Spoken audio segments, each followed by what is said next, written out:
ለምን የመጣሁት ያው ችግር ነው ያመጣኝ እና ወደ ሳውዲ መጥቼ አባት የለኝም።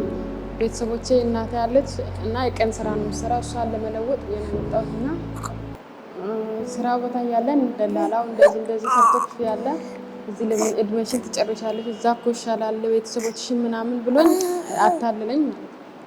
ከዛ እኔ ብር የለኝም ብር የሚባለው ስላ በሰርቶ ክፍያ ነው ውስጥ ያስገባሽና በሰርቶ ክፍያ ሰርተሽ ትከፍያለሽ አለኝ።